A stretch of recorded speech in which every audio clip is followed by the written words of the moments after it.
तो आज हम बच्चों के पाठ त्योहार के प्रश्नोत्तर करेंगे। कुछ प्रश्नोत्तर जो है हमने जो है पाठ से संबंधित किए थे, लेकिन ये जो है पाठ पुस्तक के अभ्यास से संबंधित कुछ प्रश्न हैं।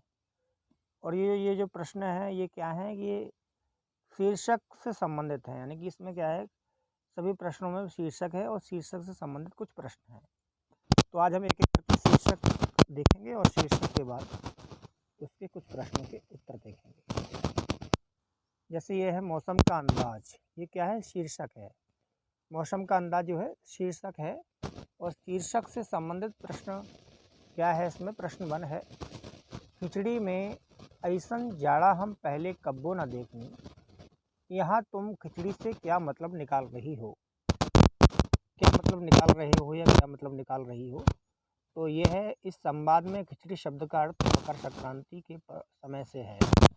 अब क्या है, खिचड़ी का मतलब जो है, खिचड़ी शब्द का जो अर्थ है वो मकर संक्रांति के समय से है, ये बताना है इसमें। तो केवल इसका यही आंसर हो जाएगा। उसके बाद दूसरा क्वेश्चन है, क्या कभी ऐसा हो सकता है कि सूरज बिल्कुल ही ना निकले। अगर ऐसा हो तो अपने साथियों के साथ बातचीत करके लिखो। तो आपको अपने साथियों के साथ बातचीत करके भी इस प्रश्न को आप लिख सकते हो, लेकिन मैंने इसका जो आंसर लिखा है वो ये है, सूरज बिल्कुल ही ना निकले ऐसा होना तो संभव नहीं। क्योंकि बच्चों क्या होता है, सूरज हमेशा निकलता है और सूरज क्योंकि अपनी जगह पर हमेशा स्थित रहता है और वो हमेशा निकलता है। हाँ, ये हो सकता है कि सूरज धुंध, बादल या प्रदूषण के कारण हमें ना दिखे, यानी कि निकलता तो है लेकिन वो धुंध और प्रदूषण और कोहरे आदि के कारण से हमें दिखता नहीं है। अगर ऐसा होता तो दिन में ही अंधेरा लगेगा और मौसम ठंडा हो जाएगा। अगर सूरज ना निकले तो क्या होगा, सूरज ना निकले तो क्या होगा, अंधेरा लगेगा, मौसम ठंडा हो जाएगा, हमें बाहर निकलने काम करने में मुश्किल होगी, रोशनी के लिए दिन में भी लाइट जलानी पड़ेगी जिससे बिजली ज़्यादा खर्च होगी। ये इसका आंसर है बच्चों। उसके बाद है प्रश्न 3, बाहर देखने से समय का अंदाज़ा क्यों नहीं हो पा रहा था। जिनके पास घड़ी नहीं होती वे समय का अनुमान किस तरह लगाते हैं, ये प्रश्न है। तो इसका आंसर हम देख लेते हैं। अध्याय पढ़कर पता चलता है कि बाहर सूरज नहीं निकला था, इसलिए हम समय का अंदाज़ा नहीं हो पा रहा था। जिनके पास घड़ी नहीं होती वे समय का अनुमान सूरज की स्थिति और दिशा को देखकर लगाते हैं। सुबह सूरज पूर्व की ओर, दिन में सर के ऊपर और शाम को पश्चिम की ओर दिखता है, ये इसका आंसर हो जाएगा। क्योंकि जो दिन में क्या होता है, सूरज जो है सर के ऊपर दिखता है और सूरज पूर्व की ओर, सुबह क्या होता है पूर्व की ओर निकलता है ईस्ट में, और दिन में ऐसा लगता है हमारे सर के ऊपर है, और शाम को जो है वो आपके वेस्ट में, पश्चिम में दिखाई देता है।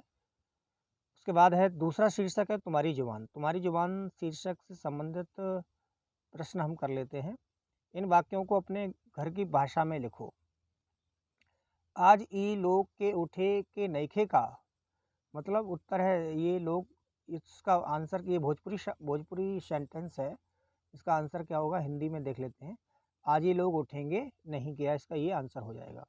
सो पहाड़ी में क्या होगा इसका आंसर, आज इना लोका उठना नहीं का, यानी कि इसका पहाड़ी में, पहाड़ी यानी कि उत्तराखंड वाले जो लोग होते हैं, पहाड़ आदि पर जो रहते हैं, उनकी लैंग्वेज में क्या होगा इसका आंसर, आज इना लोका उठना नीका नी क्या। तो ये इसका पहाड़ी में आंसर हो जाएगा। उसके बाद है ख, जा भाग कर देख केरा के पत्ता आयल की ना। हिंदी में इसका अर्थ है जा भाग कर देख केले के पत्ते आए कि नहीं। पहाड़ी में हो जाएगा दौड़ी रोजा देख केले के पत्ते आए कि नहीं, ये पहाड़ी में इसका आंसर हो जाएगा। अब है तीसरा शीर्षक है भारत तेरे रंग अनेक। विविधता हमारे देश की पहचान है। फसलों के त्यौहार हमारे देश के विविध रंग रूपों का एक उदाहरण है। नीचे विविधता के कुछ उदाहरण दिए गए हैं। पाँच बच्चों का समूह एक एक उदाहरण लें और उस पर जानकारी इकट्ठी करें। जानकारी चित्र, फोटोग्राफ, कहानी, कविता, सूचनापरक सामग्री के रूप में हो सकती है। हर समूह इस जानकारी को कक्षा में प्रस्तुत करे। यानी कि ये क्या है, एक्टिविटी है बच्चों एक। तो एक्टिविटी हम देख लेते हैं। भाषा, कपड़े, नया वर्ष, भोजन, लोक कला, लोक संगीत। अब ये क्या है, ये 5 जो है आपको शब्द दे दिए। अब जो है 5 चीज़ें आपको इकट्ठी करनी है और उसके बारे में लिखना है। तो इसका आंसर क्या हो जाएगा, भाषा। अब भाषा के बारे में हम लिख लेते हैं। उत्तर 1 भाषा। भारत के हर राज्य में अलग अलग भाषा और बोलियाँ बोली जाती हैं। जैसे हिमाचल में पहाड़ी, कहलूरी, चंबयाली, मंडयाली, पंजाब में पंजाबी, हरियाणा में हरियाणवी तथा केरल में मलयालम, तमिलनाडु में तमिल, लेकिन राष्ट्रभाषा के रूप में सारे भारत में हिंदी का ही प्रयोग होता है। यानी कि जो बोलियाँ हैं बच्चों, वो हमारे देश में अनेक हैं, लेकिन भाषा जो है वो एक ही है, क्योंकि भाषा हमारे देश की आधिकारिक भाषा जो है, राजभाषा जो है वो हिंदी है, लेकिन बोलियाँ अन्य-अन्य प्रदेशों की अलग-अलग प्रकार से बोलियाँ होती हैं। जैसे राजस्थान में राजस्थानी बोली जाती है, हरियाणा में हरियाणी बोली जाती है, और जो है यूपी में ब्रजभाषा, भोजपुरी और भी कई भाषाएँ बोली जाती, और भी कई बोलियाँ बोली जाती हैं।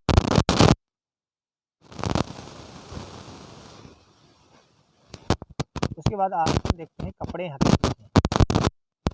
भारत के विभिन्न राज्यों में ऋतुओं और मौसम के अनुसार अलग-अलग प्रकार व अलग-अलग कपड़े से बने वस्त्र पहने जाते हैं। जैसे ठंडे इलाकों में ऊन से बने मोटे वस्त्र, गर्म इलाकों में सूती कपड़े से बने वस्त्र। मौसम और जलवायु के अनुसार रंगों में भी परिवर्तन आ जाता है, जैसे ठंडे इलाकों में गहरे गूढ़े रंग और गर्म इलाकों में हल्के रंग के वस्त्र। नया वर्ष, दुनिया भर में नया साल अलग-अलग तरीके से और परंपराओं के साथ मनाया जाता है।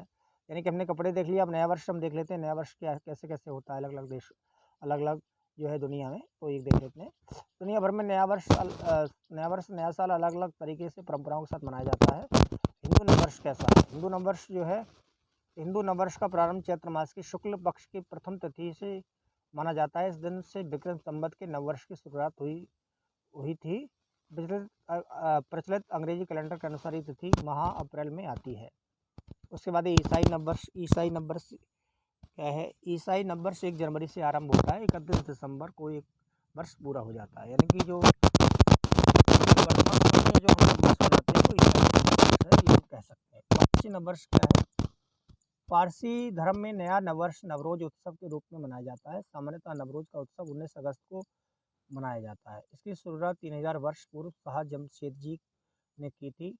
अब है पंजाबी नववर्ष। पंजाबी नववर्ष कब मनाया जाता है? पंजाबी में नए वर्ष का उत्सव अप्रैल मास में बैसाखी पर्व के रूप में मनाया जाता है। नए साल का प्रारंभ नानक शाही कैलेंडर के अनुसार माना जाता है। जैन नववर्ष जो है, जैन नववर्ष दीपावली के अगले दिन में आरंभ माना जाता है। इसे वीर निर्वाण संवत भी कहा जाता है। जैन नववर्ष है वो दीपावली पर मनाया जाता है। तो भोजन क्या है? हमारे देश का भोजन भी देख लेते हैं। भारत के विभिन्न राज्यों में अलग-अलग प्रकार के भोजन पकते हैं। भोजन रीति रिवाजों, जलवायु, मौसम, उपलब्ध सामग्री के अनुसार बदलते हैं। जैसे वड़ा पाव महाराष्ट्र में बिकता है। ढोकला गुजरात में होता है। दाल बाटी चूरमा जो है राजस्थान में ये खाया जाता है। बिरयानी आंध्र प्रदेश में फेमस है। मक्की की रोटी और सरसों का साग जो है पंजाब में। लिट्टी चोखा बिहार में होता है ज़्यादा। डोसा तमिलनाडु हिमाचल के। सिद्धू अस्कलू बाबरू जो है ये हिमाचल में जो है सिद्धू और अस्कलू और बाबरू होता है। अब क्या कहते हैं, भारत में लोकगीत कौन कौन से हैं? लोक भारत के विभिन्न प्रकार की कलाएं प्रचलित हैं। यानी कि जो है अनेक प्रकार के जो है संगीत, जैसे कि उनकी परंपराएं जो भारत की प्राचीन संस्कृति को जीवित बनाए हुए हैं। भारत की प्रसिद्ध लोक चित्रकलाएं हैं। बिहार की मधुबनी चित्रकारी, जैसे बिहार में जो है मधुबनी चित्रकारी है। आंध्र प्रदेश की निर्मल चित्रकारी है। उड़ीसा राज्य की पत्ता चित्रकारी, और इसी तरह लोक कला के अन्य अनेक रूप हैं। लोक कला के केवल चित्रकारी तक ही सीमित नहीं है, इसके अन्य रूप व स्वरूप भी हैं, जैसे कि गृह सज्जा, मिट्टी के बर्तन, जेवर, कपड़ा, वस्त्र, डिजाइन आदि। अब लोक संगीत देख लेते हैं हम। लोक संगीत क्या हैं भारत के सभी राज्यों में उनकी संस्कृति, परंपराओं, विरासत और पसंद के अनुरूप विभिन्न लोक संगीत हैं, जैसे मदिरा, डप्पू, माला, जमधिका। आंध्र प्रदेश में हो गया। इसमें क्या है? बिहू गीत, कामरूपी लोकगीत, टुकड़ी गीत। बंगाल में पटियाली, बहुला, ये उसके लोग। गुजरात के लोकगीत कौन कौन से? गरबा और दोहा। छत्तीसगढ़ में पांडुआ, कर्नाटक में भावगीते, महाराष्ट्र में भावगीते, ओदा भांगड़ू, ढोल-ढाल, अभंग, तुम्बाड़ी। उड़ीसा में ओडिसी, संबंधी। हिमाचल में झुली, लम्बड़, नाटी। उसके बाद है प्रश्न 2, तुम्हें कौन सा त्यौहार सबसे अच्छा लगता है? अभी आपको बताना है कौन सा त्यौहार आपको सबसे अच्छा लगता है और क्यों अच्छा लगता है। इस दिन तुम्हारी दिनचर्या क्या होती है? तो मैंने तो बच्चों क्या लिखा है, मैंने तो दिवाली का त्यौहार लिखा है। तो आप भी कोई और त्यौहार भी इसमें लिख सकते हो अपने अनुसार। मैंने लिखा है दिवाली। हमें दिवाली का त्यौहार सबसे अच्छा लगता है, क्योंकि मुझे ज़्यादा अच्छा लगता है दिवाली का त्यौहार, इसलिए मैंने दिवाली लिखा है। क्योंकि इसकी तैयारी कई दिन पहले शुरू हो जाती है, बाज़ार सज जाते हैं, तरफ अजब से रौनक होती है। इस दिन सारा दिन शुभ नहाने धोने से शुरू होता है। घर पर सभी लोग मेहमानों का स्वागत करते हैं, मिलकर दावत बनाते हैं, हम खूब खेलते हैं, मिठाइयाँ, तिल खिलौने और पताशे खाते हैं। शाम को लक्ष्मी माता की पूजा करते हैं, पड़ोसियों को मिठाई बाँटते हैं, पटाखे चलाते हैं, गुल्लाठा जलाते हैं, बड़ा मज़ा करते हैं। हम कई बार नानी के घर भी जाते हैं। ये दिवाली के पर्व पर मैंने जो है लिखा है। तो आप दिवाली के पर्व पर अगर लिखना चाहो तो अपनी कुछ बातें भी इसमें ऐड कर सकते हो, या किसी अन्य फेस्टिवल के बारे में लिखना चाहो तो वो भी लिख सकते हो। अब है अन्न के बारे में। अब भारत में अन्न में जो है, अन्न का क्या-क्या है, अन्न कितने प्रकार के होते हैं और कहाँ-कहाँ उसका क्या महत्व है। जैसे फसल के त्योहार पर तिल का बहुत महत्व होता है। तिल का किन-किन रूपों में इस्तेमाल किया जाता है, ये पता करो, आपको बताना है ये। तो मैंने इसका आंसर दिया है, फसल के त्योहार पर तिल का बहुत महत्व होता है। तिल साबुत ही थोड़ा भूनकर रेवड़ियों, तिलपट्टी, तलवे आदि में खाया जाता है। इस औषधीय गुण भी होते हैं, शरीर में उपस्थित जीवाणुओं और कीटाणु को दमन करता है। दमन यानी कि नाश करता है, यानी कि उनको जो कीटाणु वगैरह होते हैं उनको ख़त्म कर देता है और शरीर को गर्म रखता है। तिल को पीसकर चटनी में भी प्रयोग किया जाता है। तिल से तेल भी निकाला जाता है, प्रयोग खाने और दवाई के रूप में किया जाता है। आपको ये ध्यान रखना है। उसके बाद है, क्या तुम जानती हो कि तिल से तेल बनता है और किन चीज़ों से तेल बनता है और कैसे हो सके तो तेल की दुकान पर जाकर पूछो। तो मैंने पूछा तेल की दुकान पर जाकर के, तो इसका आंसर लिखा है, तिल के अलावा सरसों, मूंगफली, राई, बादाम, नारियल, आंवला, नीम, सूरजमुखी, जैतून के बीजों से भी तेल निकाला जाता है। उसने कोल्हू पर जब मैं गया था तो उसने ही बताया। पहले तेल कोल्हू पर तैयार किया जाता है। इसमें पशु को बांधकर चक्की चलाई जाती है और उसमें बीजों को डालकर पीसकर तेल प्राप्त कर लिया जाता है। अब इस तरह से तेल निकालने की प्रक्रिया जो वो बच्चे होती है बहुत कम हो गई है। पहले क्या था कि पहले कोल्हू से तेल निकाला जाता है, ये प्रक्रिया कम हो गई। अब क्या है, आधुनिक प्रकार की मशीनें आ गई जो बीजों को पीसकर गर्म करके तेल निकाला जाता है, परंतु अधिक गर्म करने के कारण में मौजूद गुण कम हो जाते हैं, इसलिए कच्ची घानी का तेल बहुत अच्छा माना जाता है। क्या होता है कि जब कोल्हू में तेल जाता है बच्चों, तो कोल्हू में तेल जाता है तो वहाँ पर क्या है, कच्ची घानी होती है तो उसमें औषधीय गुण माने जाते हैं, यानी कि वो अच्छा होता है। लेकिन आजकल ऐसी मशीनें आ गई, टेक्नोलॉजी इतनी ज़्यादा बढ़ गई आगे, तो ऐसी मशीनें आ गई कि अब जो है उसका तेल जो है अब आम बात हो गई, तेल बहुत ज़्यादा आने लग गया है, अब ये कह सकते हैं। मशीन के द्वारा निकाले जाने लग गए, इतना गर्म करते हैं कि उससे विटामिन होते हैं, मल्टीविटामिन वगैरह होते हैं। उसके बाद है किसान और चीज़ों का सफ़र। किसान और खेती बहुत से लोगों की जानी पहचानी दुनिया का हिस्सा नहीं है। विशेष रूप से शहर के ज़्यादातर लोगों को एहसास नहीं है कि हमारी ज़िंदगी किस हद तक इससे जुड़ी हुई है। यानी कि जो शहर के लोग हैं वो अधिकतर नहीं जानते कि किसान किस प्रकार से ज़िंदगी चलाता है और किसान कितनी मेहनत करता है, किसान क्या करता है। देश के कई हिस्सों में आज किसानों को ज़िंदा रहने के लिए बहुत मेहनत और संघर्ष करना पड़ रहा है। ये जो किसान है वो ज़िंदा रहने के लिए बहुत संघर्ष करते हैं, मेहनत करते हैं। अगर ये जानने की कोशिश करें कि हम दिन भर जो चीज़ें खाते हैं वे कहाँ से आती हैं, तो किसानों को हमारी ज़िंदगी में भूमिका को हम समझ पाएँगे। आलू की पकौड़ी, जैसे अगर आप जो दैनिक जीवन में कुछ चीज़ें खाते हो, घर पर आटे की रोटी, जो भी गेहूँ की रोटी, मक्के की रोटी, सरसों का साग वगैरह जो भी खाते हो, तो अगर आप पता करो ये कहाँ से आता है तो आपको पता लगेगा कि इसके पीछे कितनी मेहनत होती है।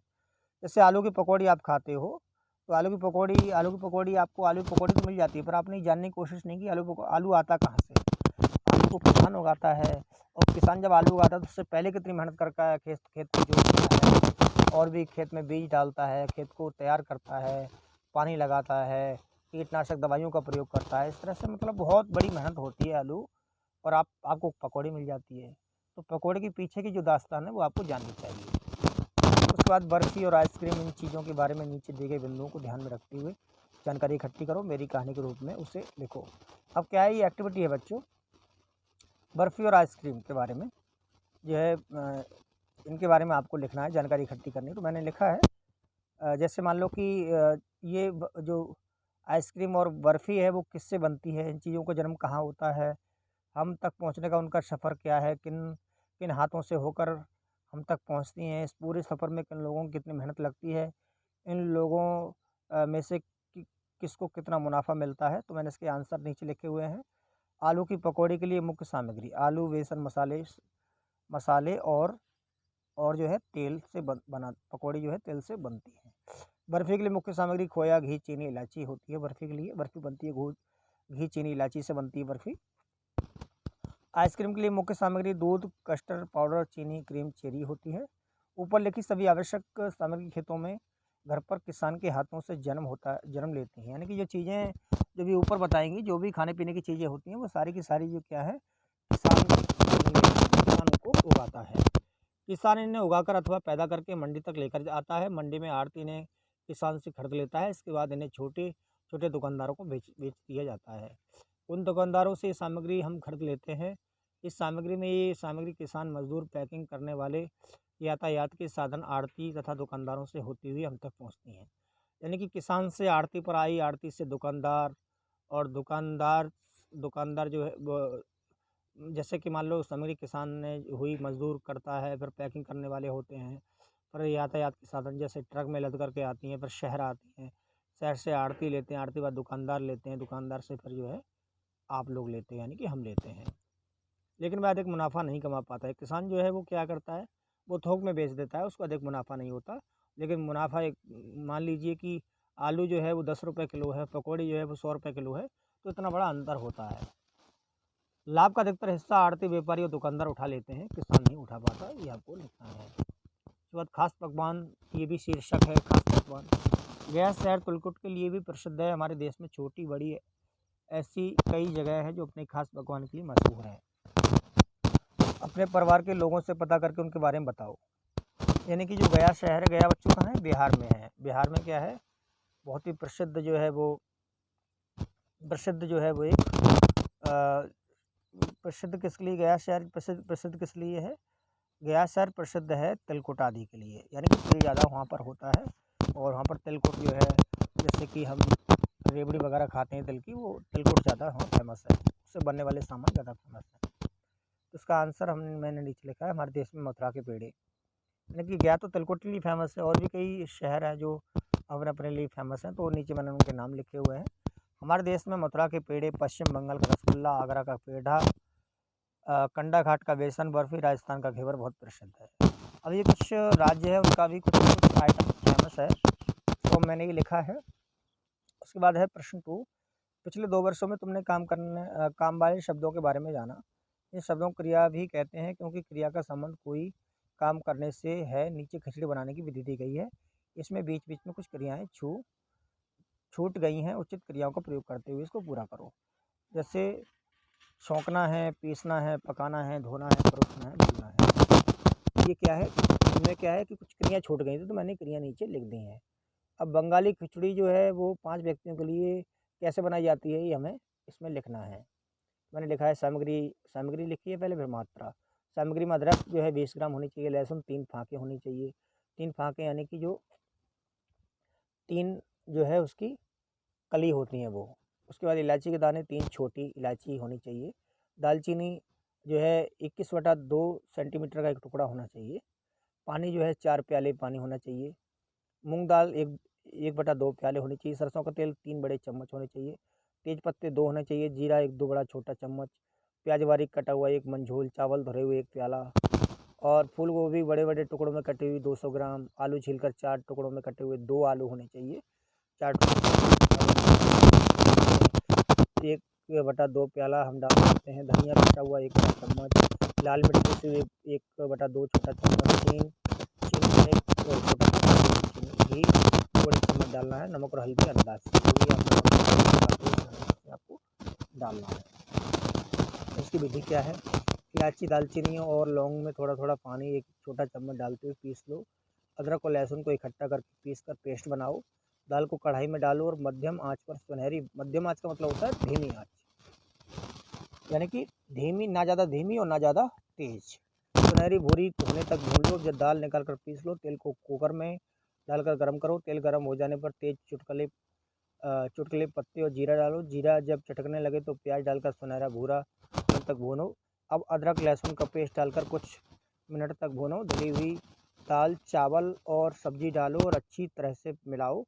शेष पानी 4 प्याले डालकर एक बार चलाओ। कुकर बंद करो। तेज आंच पर पूर्ण प्रेशर आने दो। अब आंच कम करके 4 मिनट तक पकाओ। भाप निकल जाने पर कुकर खोलो। मसालों का पेस्ट मिलाओ। खिचड़ी घी, हींग, जीरा, साबुत लाल मिर्च से छौंक कर परोसो। गर्मा गर्म। यानी गरम गरम हो तो उसको खाने में आनंद आता है। उसके बाद दूसरी जो एक्टिविटी है वो क्या है, खाने में जुड़ी अनेक क्रियाएं भी सोचो।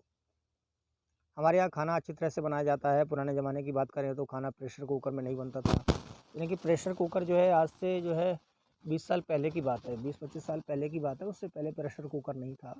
पहले जो है भगोन इत्यादि में जो है मिट्टी के बर्तनों में जो है खाना बनाया जाता था।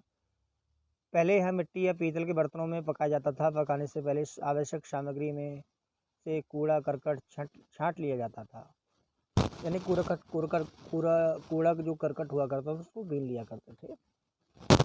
उसके उपरांत सामग्री को धोया जाता था। ईंधन और समय की बचत हो सके इसके लिए कुछ सामग्री को भिगो दिया जाता था, पश्चात पकने के लिए डाला जाता था। पक जाने पर गरम गरम परोसा जाता था, यानी उसको गरम गरम ही लोग खा लिया करते थे। इस प्रक्रिया में यदि कुछ व्यर्थ सामग्री बच जाए तो उसे पशुओं को दे दिया जाता था। तो सामग्री नहीं दी जाती थी उसे खाद बनाने के लिए छोड़ दिया जाता था, यानी कि उसको जो है बनाने के लिए छोड़ दिया जाता था। इस बात का उन्होंने ध्यान रखा। तो बच्चों मैंने जो है फसलों के त्योहार पाठ के प्रश्नोत्तर आपको करवाए हैं, तो इस बात का आप ध्यान रखें। और मैंने अच्छी तरह से वैसे एक्सप्लेन किया है। इसमें क्या है, कुछ एक्टिविटी भी हैं, तो एक्टिविटी आपको लग रहा है कि मैंने अपने विचार लिखे हैं, मैंने मल्टीपल विचार लिखे हैं सबके लिए, जो सबकी सोच होती है उस तरह से लिखा है। अगर आपको लग रहा है कि आप कुछ इसमें ऐड करना चाहते हो, खासकर एक्टिविटी वाले क्वेश्चंस में ऐड कर सकते हो, अन्यथा आपको जो प्रश्न है उनमें ऐड नहीं करना है। ये बात आपको ध्यान रखनी है। और ये वीडियो आपको कैसी लगी ये कमेंट बॉक्स में बताएं। चैनल को सब्सक्राइब करें। स्टडी रिलेटेड जितने भी ग्रुप्स हैं उसमें आप इस वीडियो को शेयर कर दें। धन्यवाद।